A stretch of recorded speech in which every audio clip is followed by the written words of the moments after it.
Hi guys, welcome to AllCBTs.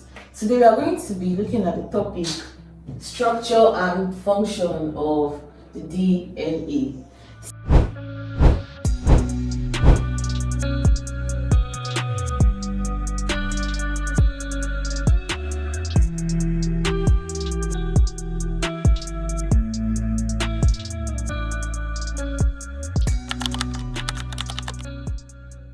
Means what is the DNA?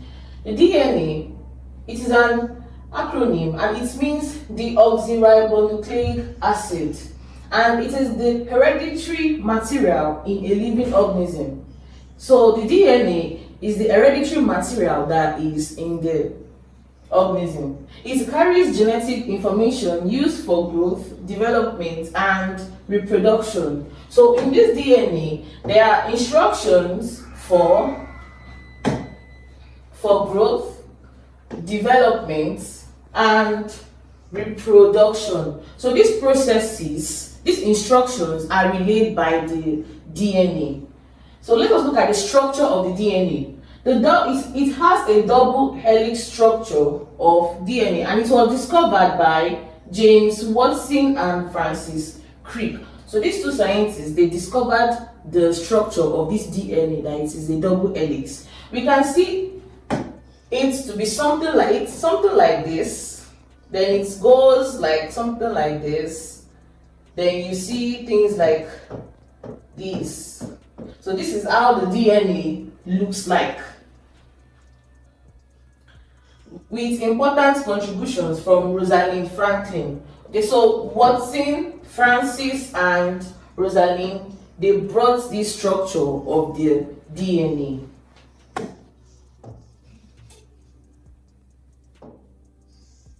So now this is how the DNA looks like. So this is a labeled diagram of the DNA. As you can see here, it has a double helix. So this part and this part is like a double helix structure. This is the major groove, and it has the sugar phosphate backbone.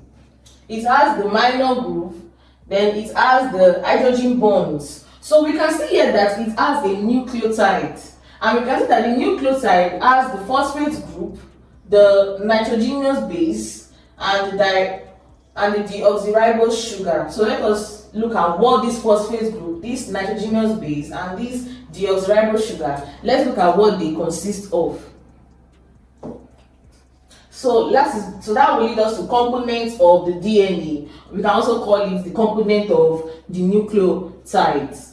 The DNA is made up of repeating units called the nucleotides.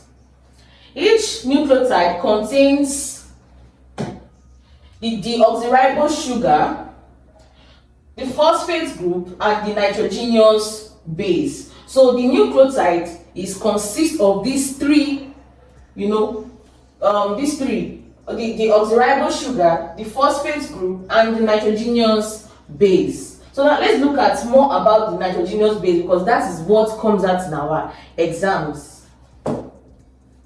So types of the nitrogenous bases that we have the adenine, we have the thymine, we have the cytosine, and we have the guanine. Now they have the ways we represent them. We represent the adenine by the letter A, thymine by the letter T, cytosine by the letter C, guanine by the letter G. So this, we are going to be using it when we start transcription.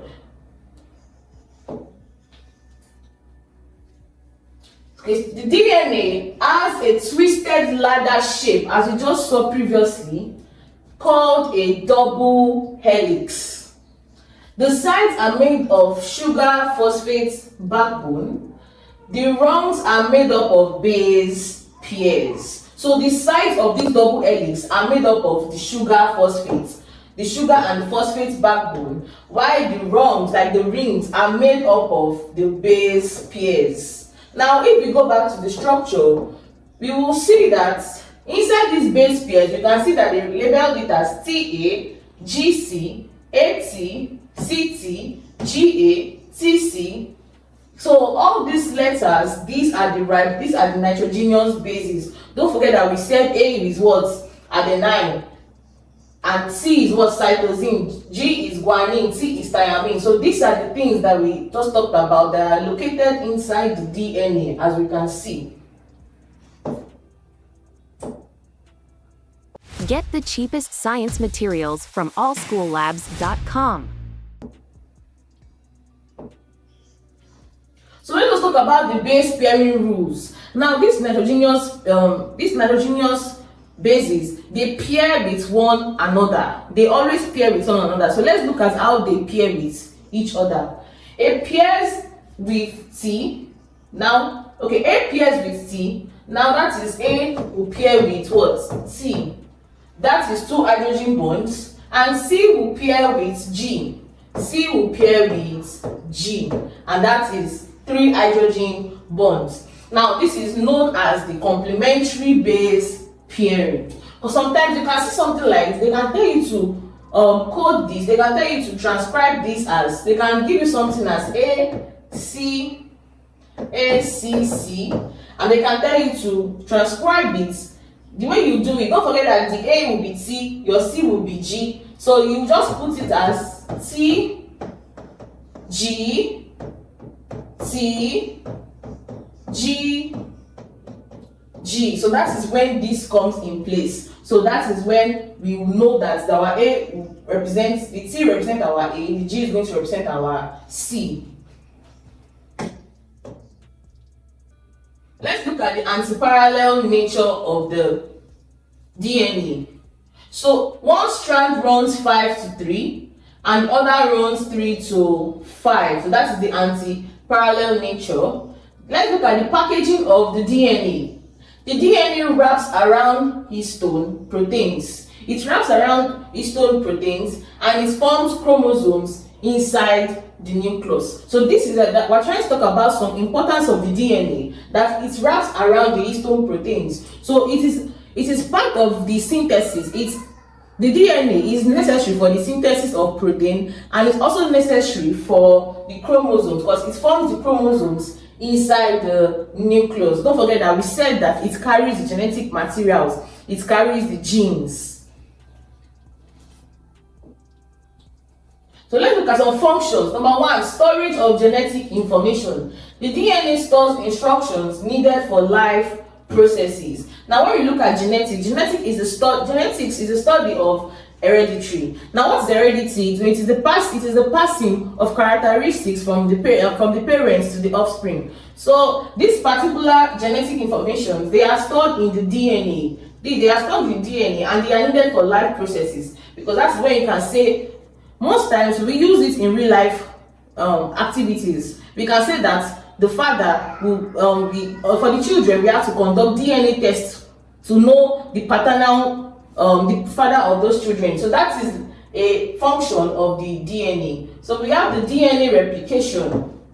The DNA makes copies of itself before cell division. It makes copies of itself before cell division using the semi-conservative replication model. Now, each new DNA will have one old strand plus one new strand. So when a DNA wants to replicate, one old strand is going to pair with an old strand. So a new strand will pair with an old strand. So that is how a new DNA is always formed. Don't forget that when we saw that they have 2 strands. We saw that they have 2 strands, something like this.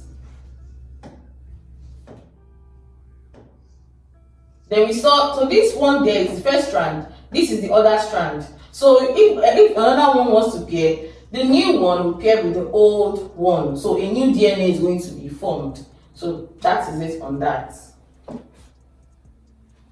So the third function is for protein synthesis. DNA controls protein production. Now, how does it do this? The DNA does that by transcription. Now, what is transcription? Now, in the DNA, the DNA sends instruction. When it sends instruction, it is going to send that instruction as the mRNA. Then, what is the function of this mRNA? This mRNA is going to function, it will go from the nucleus, it will go to the ribosomes. Don't forget that the ribosomes is used for protein synthesis. So it will go to the ribosome and tell the ribosome that protein has to be synthesized. So when it gets to the ribosome, then translation is now going to occur. Then when it tells the ribosomes that to produce these proteins, then proteins are going to be formed. So that is why we said it's for protein synthesis.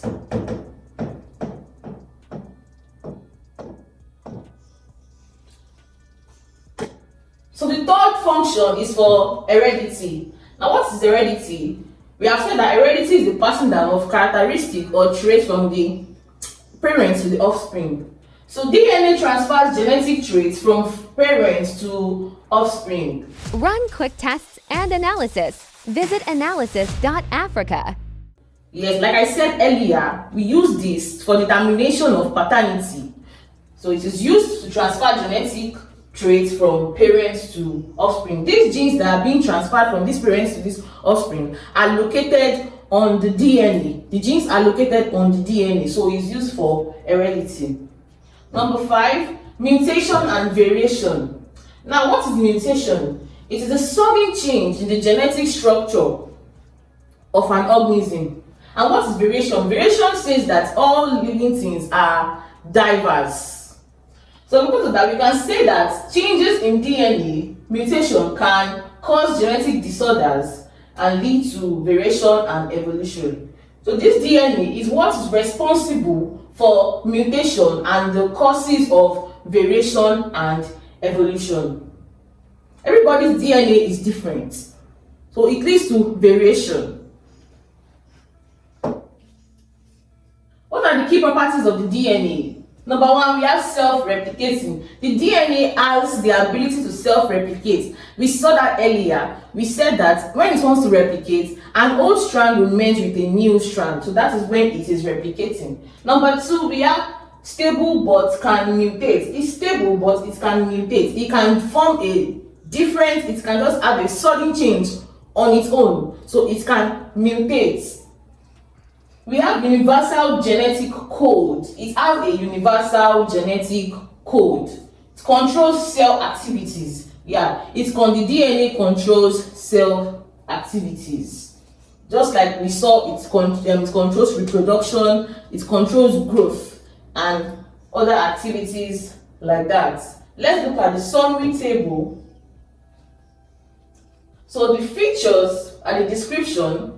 The shape, we said that the shape of the DNA is as a double helix shape, and we said the unit is in nucleotides. And we talked about the nucleotide that it contains the phosphate group, the nitrogen base, and these bases we looked at them as the AT, the C, G, and we talked about the pairing. We said when we see A, during transcription, it's going to be replaced by thiamine.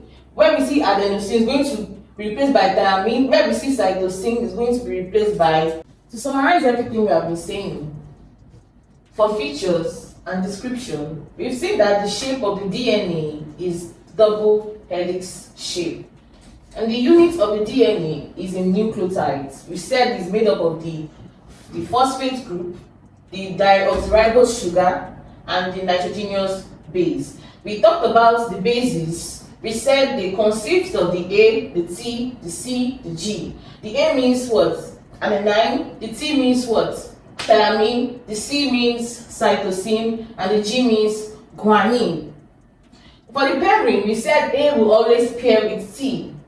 That means where we see A, we are going to replace it with T. We said the G will always replace the C. Which means that when we see the cytosine, we are going to replace it with guanine. So that's what we talked about with pairing. And functions, we said it stores the genetic information. That is the major function of the DNA.